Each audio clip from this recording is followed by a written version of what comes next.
এটা হচ্ছে ডোমজুর হসপিটালের ঢোকবার মুখ অর্থাৎ প্রবেশদ্বার। এন্টার করবে সব এখান থেকে। এরপরেই দেখো এখানে সবুজ বাগিচা ভর্তি, তার সাথে সমুদ্র নদী সব মিশে গেছে। সমুদ্র নদী মিশে একাকার হয়ে গেছে চারিদিকে। এটা হচ্ছে আমি জাস্ট ভিডিওটা করার মানে হচ্ছে আমি ওয়েটিং রুমটা দেখাবো, যেখানে ওয়েটিং করতে হবে সবাইকে। সেই ওয়েটিং রুমের পাখা বন্ধ, পাখা নেই কারণ কেউ নেই।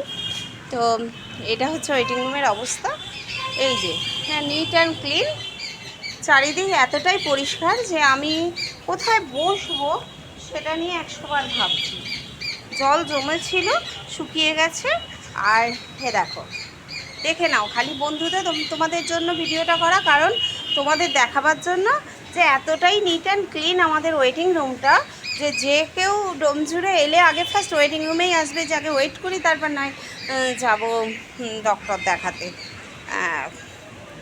সব হসপিটালেরই অবস্থা জানি, কিন্তু যেহেতু আমি ডোমজুর আন্ডারে থাকি তো সেই জন্য আমি ডোমজুরের প্লেসটাই দেখালাম। চারিদিকে ডেঙ্গু নিয়ে হচ্ছে, ডোমজুরে গাছপালা ভর্তি হয়ে গেছে। পরিষ্কার করার আসলে মানি নেই, সেরকম মানি নেই। দেখো, এটা হচ্ছে হসপিটালের দৃশ্য। এই হচ্ছে সবুজে সবুজ, সবুজ সবুজায়ন, মানে ডোমজুর হসপিটাল সবুজে ভর্তি হয়ে গেছে। হয়তো আর 2 দিন পরে এই আউটডোর ইনডোর সবই সবুজে ভর্তি হয়ে যাবে। ঠিক আছে, ওই জন্য ভিডিওটা করলাম।